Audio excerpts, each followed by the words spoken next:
Hello and welcome to Let's Pod This. My name is Andy Moore. It's good to be with you again this week. Another beautiful Friday in Oklahoma. Friends, today in the studio I have a very special guest joining us. Another man named Andy, Representative Andy Fugate from House District 94. Representative Fugate, welcome to the program. Delighted to be here. We've matched our limit or met the limit for Andy's in a room. That's right. Where two or more are gathered. I don't know the rest of that when it pertains to Andy's, but welcome nonetheless. If anyone hasn't already turned off their podcast device. Let the sacrilege begin. That's right. This is your first time on the show, right? Yes, it is. That's exciting, and I apologize for the oversight. I looked back and I was like, I know he's been on before, and I couldn't find you in our archives. So we're really excited for you to be here today. So let's start about you and let listeners know a little bit more about you. Tell us a little bit about House District 94, when you were first elected, and kind of how you got into this line of work. Oh, yeah. Interesting question. So House District 94 is Del City and the surrounding community on the west side of Tinker Air Force Base. I've affectionately referred to it as the suburbs of Del City.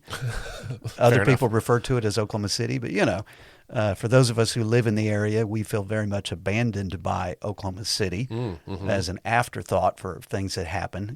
You want to find a place to put a jail, put it over there. Right. But other kinds of quality of life things. I think the most significant change over the course of time for me living there was that they put Trash Mountain out there. Oh, that's right. There's a big landfill out there. There's a big landfill. Yeah. And that's kind of how we in southeast Oklahoma City think the rest of Oklahoma City looks at our part of the. That's interesting. Yeah.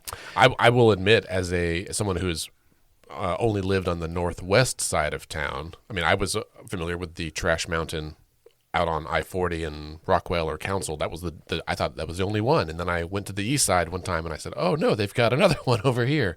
But I don't know where Oklahoma City ends and Del City begins, or Midwest City. All of that seems like just one area to me.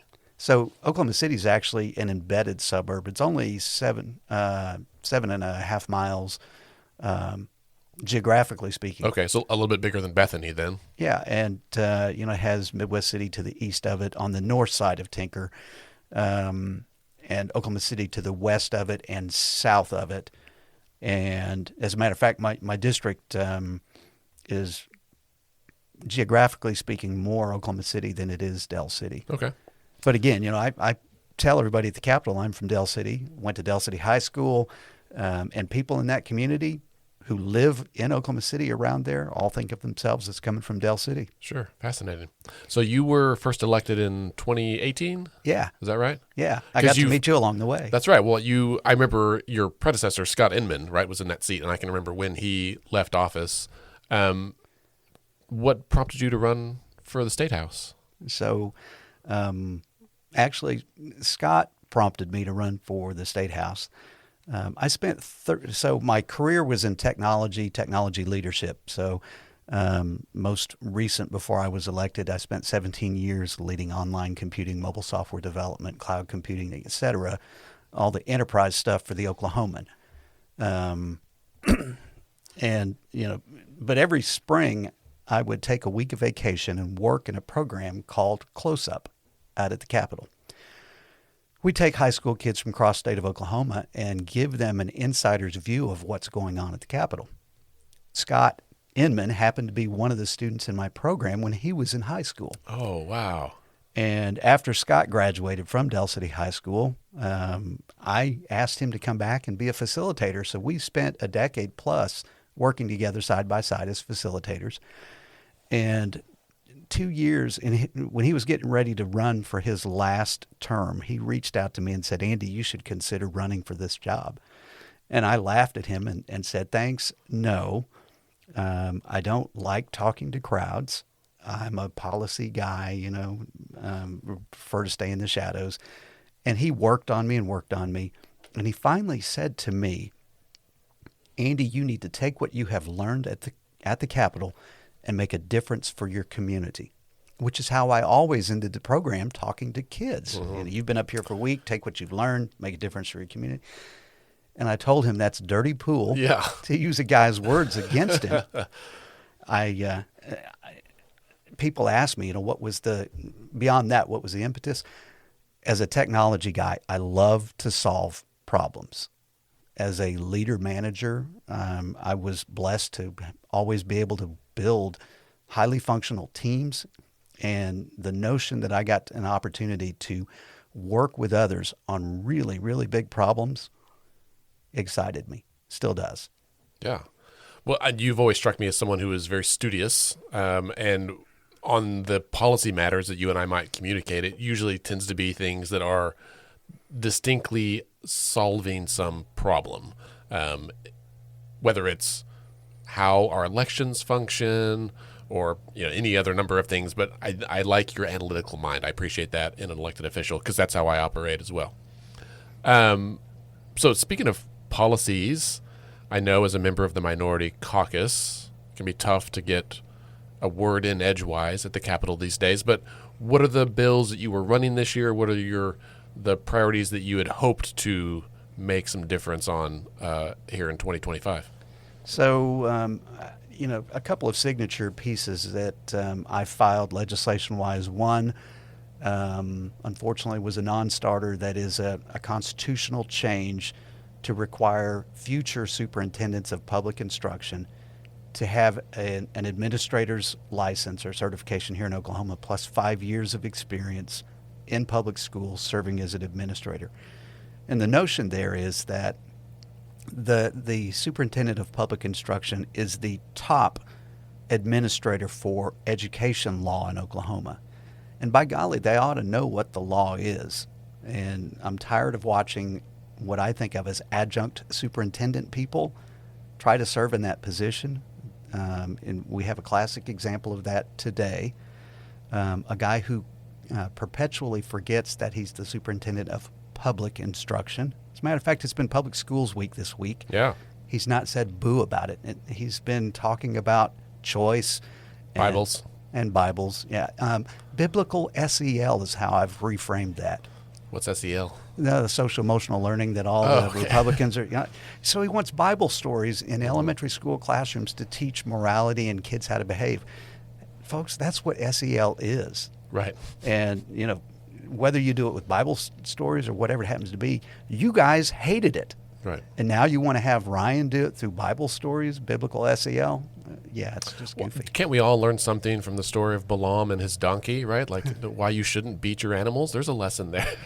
Another piece I filed is a continuation of something that I picked up from former Representative Jason Dunnington, and that is a change to Oklahoma's marriage laws to prohibit minors from getting married in the state of Oklahoma.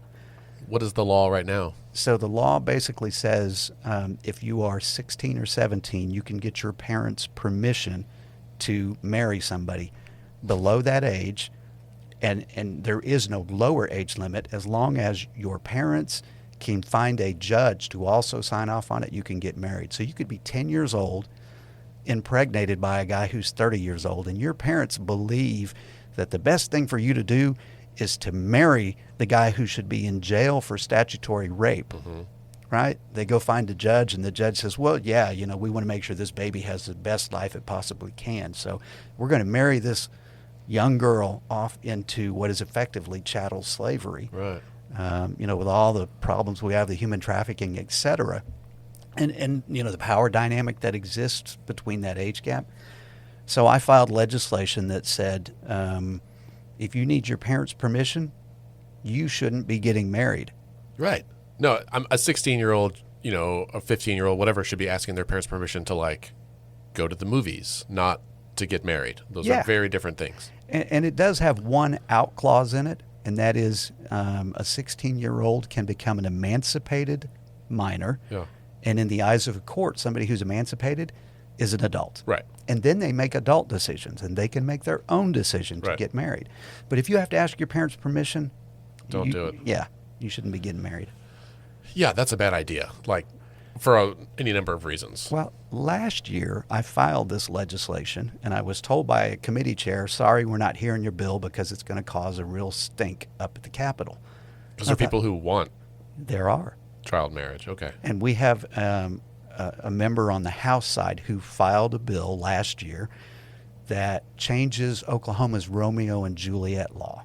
So a Romeo and Juliet law basically says that if you're in a particular age range and you have two kids who are minors, right, they have to be under the age of 18, and they're found to be engaged sexually, we're going to ignore it.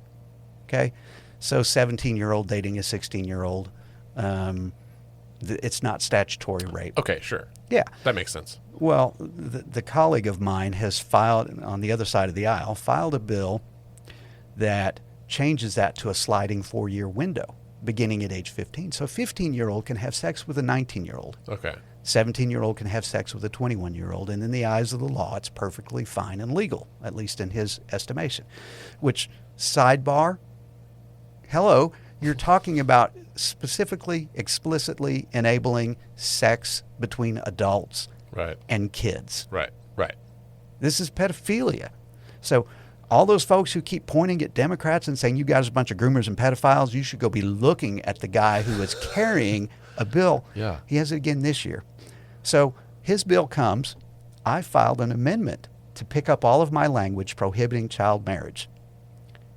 And I got the other members to agree to put that, to adopt the amendment. He killed his own bill. Oh, right. Because he didn't want your language in there. Because he believes that it's perfectly fine for adults to marry kids. Yeah. Holy smokes. That's bizarre. So he's, in his bill, he's allowing adults to have sex with minors, and he wants adults to be able to marry minors. Right. And he's a preacher. So when Scott Inman recruited you to run for this office, did you have any idea these are the kind of bills you'd be working on? I never thought I'd be dealing with pedophilia. Right, because that's not a part of public policy that most people even think about, right? We think about Right. tax policy, speed limits, health care, Medicaid, those kinds of things. We don't think about child sex. Yeah. And, I was thinking about other kinds of problems that we have in this state. I am a firm believer that the way we fix problems is to clearly identify what they are. Yeah. When the governor gave his State of the State this year, I put together things to listen for, right? Because I knew this was going to be a victory lap by the governor. But here's a couple things we have to keep in mind. Oklahoma is number 1 in domestic violence. We are number 2 in men killing women. We are number 3 in teenage pregnancy. We're now number 4 in incarceration, and that's because of the change that the people voted for in 2016, although the governor likes to take credit for it. Right. Number 4 is an improvement. It used to be number 1. It used to be number 1 Yeah. worldwide. Right. Yeah, we're number 4. It's still not worldwide. good. Yeah. And one Oklahoman will kill themselves every 10 hours. The leading cause of teenage death in Oklahoma is teenagers who kill themselves. That happened under Kevin Stitt's watch. We went from 38th in poverty rankings, which is bad, to 45th. We've dropped worse. more than 1 rank every single year under Kevin Stitt. Our economy underperforms the nation. And I told folks, listen to the governor's State of the State and say, if we do everything that the governor calls for, will we still be number 1 in domestic violence, number 2 in men killing women, number 3 in teenage pregnancy, number 4 in incarceration? And the answer is yes, because he will not admit we have problems in the state of Oklahoma. Yeah. And until we do, we can't fix them. I haven't heard him mention top 10 state in a while, and I think maybe this is why, right? Because we are top 10 in all the bad things, and then we are bottom 10 in the things we are good things. Yeah. And it's gotten worse over the last 6 years that he's been in office. Exactly. The only thing that he really talks about us being top 10 in is roads and bridges. And respectfully, that's just interstate roads and bridges, because if you look at our county roads and bridges and lump them all together, we're ranked 45th. And the interstates are largely funded by federal dollars. Federal dollars. And, well as beginning in 2003, the legislature put together the Roads Trust. And so it's been a 22 year now process to go from where we were Yeah. to move into the top 10. And I think roads and bridges, if I remember correctly, is one of the few areas that operates with a forward-looking plan. They have like the 8-year plan, and it's like Correct. a rolling 8-year plan. I probably last week on the podcast or the week before, I was ranting about how our state continues to only talk about budget numbers in 1-year increments. Everything is about what's the impact of this next year, not like the Congressional Budget Office that scores things on a 10-year horizon so we really know. So I think I was ranting about the governor's proposed tax cuts that he said, would cost the state $240 million, but that's a partial year. It'll actually cost $600 million per year. 660. Yep. Okay, even worse, which means over a decade, that's $6 billion, right? Let me give you an example of this, if I may. So let's talk about vouchers, for instance, here in the state of Oklahoma. When the legislature enacted vouchers and, the tax credits, whatever, it is public taxpayers subsidizing private schools. So Right. that's a voucher. So it was talked about as a $150 million plan. That's not what it was. The $150 million was the special introductory rate. Right. 150 in the first year, 200 the second year, 250 in third year. If you look at it over a 5-year period, like you're talking about, it's $1.1 billion in money transfer to these folks. Right. Now, contrast that with Panasonic. When we were trying to get Panasonic to come here to the state of Oklahoma, we offered them $700 million over 5 years. Panasonic came back and said we want another $247 million in quality of life improvements in Pryor, Oklahoma. So almost $1 billion in that package. The governor hailed it as the single largest tax credit plan in this state's history. Mm-hmm. And it pales in comparison to what we're doing for 34,000 kids of predominantly wealthy people who attend private schools that your kids can't get into. Mm-hmm. That's wild. It's absolutely wild. It's wild. It's weird to me that I would pay tax dollars that would go to a wealthy person so they can send their kid to private school. Like, just on the face value, it's like if we had to do it personal, to like face to face, and I had to write a check to some wealthy family and be like, here's my portion of your kid's tuition. That's a weird thing to do. I'm happy to pay taxes so that all of these kids can go to public schools because we all pay in, and that's beneficial to the whole state.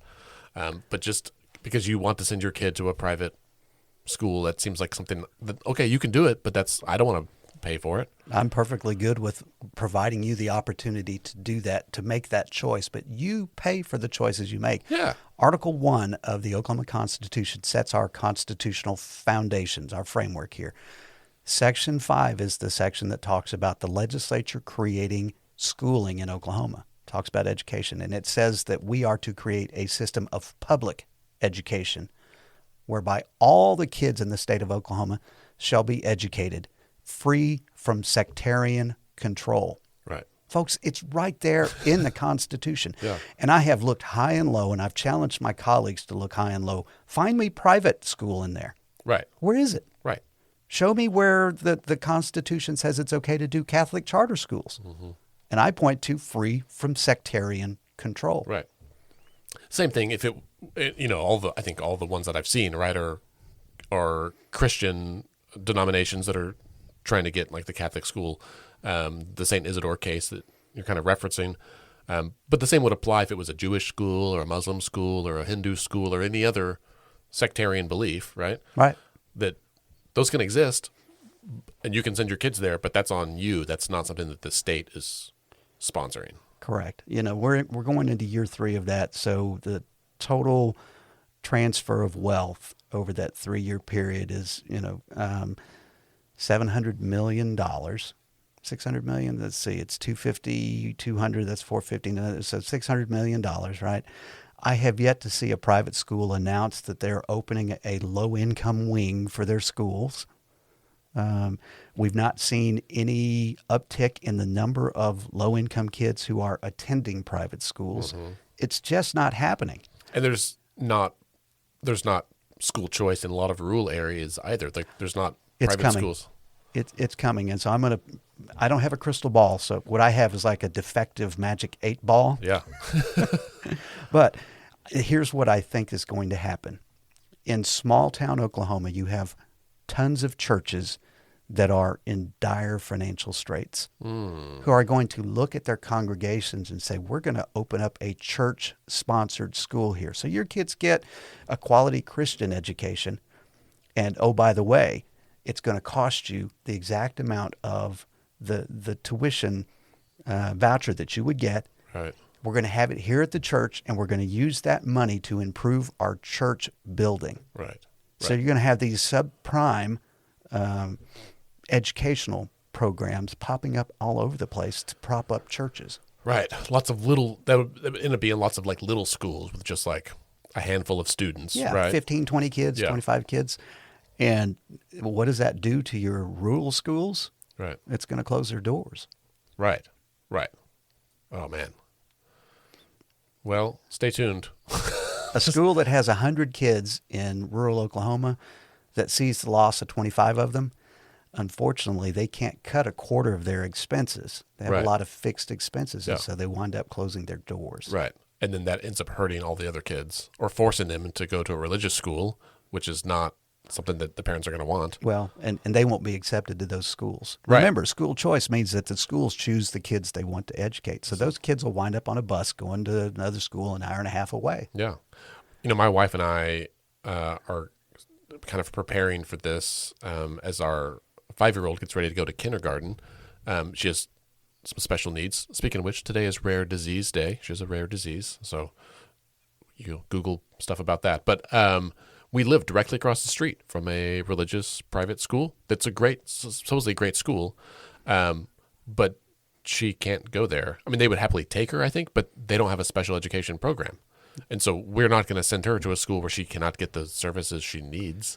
And so that means we have to either go to the nearest public school if they offer it or whatever the nearest option is. But it's a real shame that like just because a school is nearby they're not required to offer all the services that students might need. Yeah. For us as a legislature, for those of us in government, we need to be focused on building the best quality public education in the state of Oklahoma. And if one that's good enough that people aren't immediately saying, I need to choose something else, they're making a choice for other reasons, and that's fine. Right. I knew a girl in college that was really bad about taking care of her car. I guess her gender doesn't matter. But I had a friend in college who was really bad at taking care of her vehicle. She did never change the oil. She didn't check tire pressure. And when you don't do maintenance, eventually it just gets worse, right? Like she never washed her car, vacuumed. It just got dirtier, gunkier on the inside, started having more and more problems, and eventually just wouldn't run anymore because of her neglect. And we had a conversation about you've got to do some upkeep. You have to play a role here. This car could be running really well, but you have neglected it for a number of years. And that's probably a good analogy for what's happened with Oklahoma public school system. It's not its fault, right? But when the state has underinvested or diverted money year after year after year after year after year, eventually, much like the car, it ends up looking run down and not working correctly the way that it's supposed to. Fortunately, right, with schools, there is a solution. That solution is to, maybe you're late, but now is the chance to start investing from the top level, like the legislature could.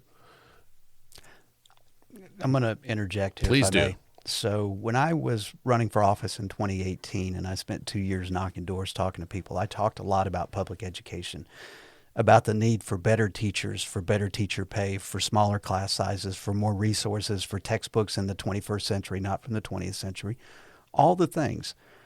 And I firmly believe all those things are vital for healthy public school classrooms. And if we had all of those things today, we would still be ranked bottom 10 in education in the United States, because those are not the things that are most important today. The reality is another one of those shameful things. We lead the nation in adverse childhood experiences. Mm-hmm. Kids come to school not prepared to learn because of the broken environments they live in. Kids need mental health treatment. And I hate to say it, from the places, all the things that go on outside of a classroom. There's no co-parenting going on because there's no parenting going on for so many of these kids. And it's not an SES related thing. If you go look at your more affluent school districts, you'll find that the types of adverse childhood experiences are different, but the numbers of them, the cumulative numbers of them, are very similar. Kids in our schools are hurting, and teachers spend more time working on those issues than they do on anything else. And I'll sidebar here and say, to me, that's a bit of a condemnation for our charter schools and our private schools. We should be seeing even better outcomes, because those, generally speaking, are family environments that are very oriented towards education. They have the ability to get their kids to a school instead of depending on a bus. So they have a lot of resources that oftentimes other families don't have. And those, every single private school, every single charter school ought to be knocking it out of the park. And private schools, they don't even have to keep the kids. Your kid is underperforming? Sorry, this is not the right school for your family. I just had a conversation with a lady who taught in private schools, brought her 2 kids over there. One of the 2 was a second grader, and they said, sorry, after 3 months, this is not the right fit for your child.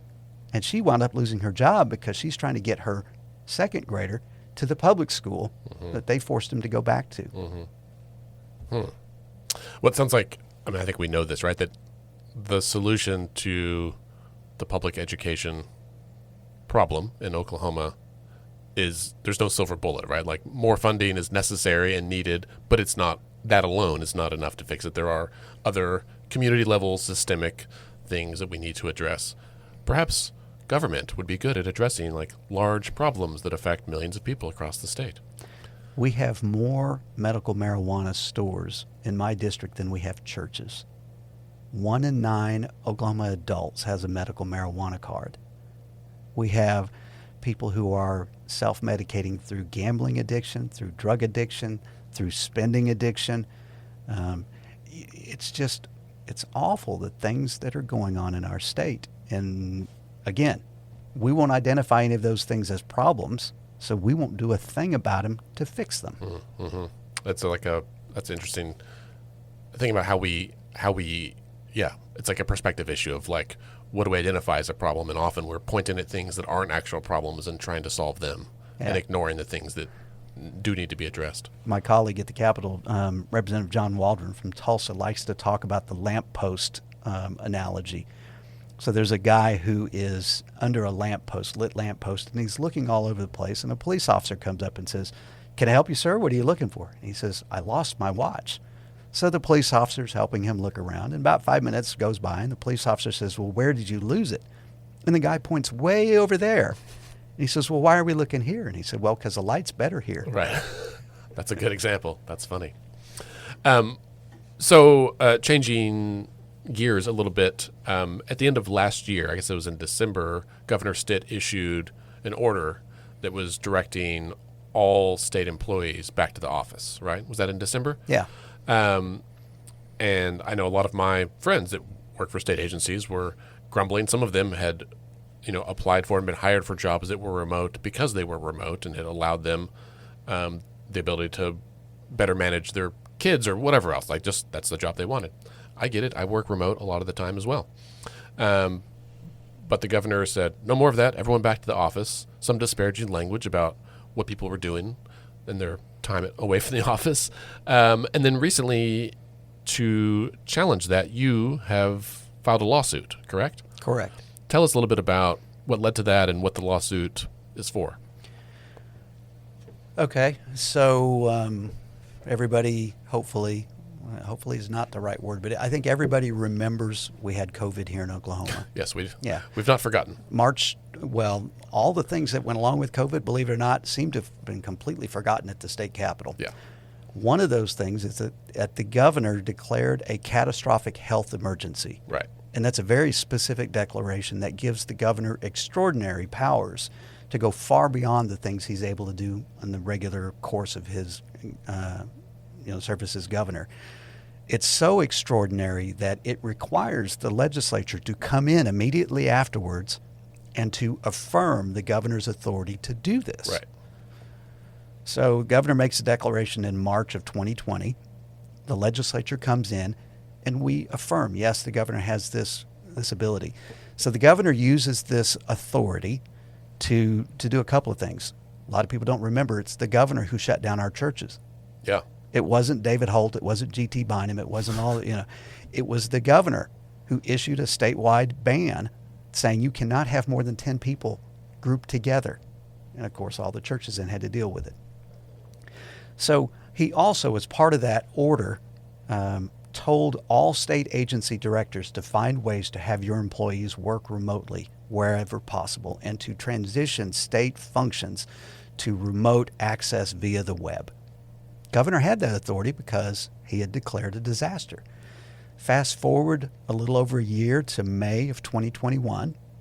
The governor says, through executive order, that the disaster, the emergency, is over. So the question we then asked that led to us filing the lawsuit is, does the governor have the authority to undo what he did under COVID when we gave him extraordinary power? There's a second piece of it. Because the governor sent all of these people to work remotely, a lot of state office space went away. DHS is the best example of that, where in small town Oklahoma, most of those DHS locations closed and were sold off. So they have no place to return to. If they're going to return, that means the state has to spend money to lease space or to buy buildings, whatever it is. So the question is, does the governor have the authority to demand the spending of money that has not been appropriated for that purpose? And I think the answer to both of those questions is pretty clearly no. We can have a healthy conversation about, does remote work make sense? And we ought to. But that conversation needs to happen in the legislature. It's not one guy who's talking to himself in a mirror who thinks he's the king of Oklahoma and can wave a magic wand and by fiat demand that stuff happen. That's not how government works. Interesting. So I should have gone to law school. I always love a good argument that is about the law, the wording itself, rather than, because a good lawsuit is not just like, I don't like what you said and so I'm going to sue you for it, which is like how my 11-year-old thinks they work. But what you're really doing is looking and saying, hang on, does the law allow that he has the authority to do any of these things? And I think we know from history of the last 6 years of Governor Stitt's tenure that he tends to exaggerate what authority he believes he has, or he thinks he's got a lot more authority than he actually does. I mean, when he was first sworn in, I remember him saying, like, so glad like I'm the CEO of this building or whatever, and the legislature was like, you're not our boss, man. Yeah.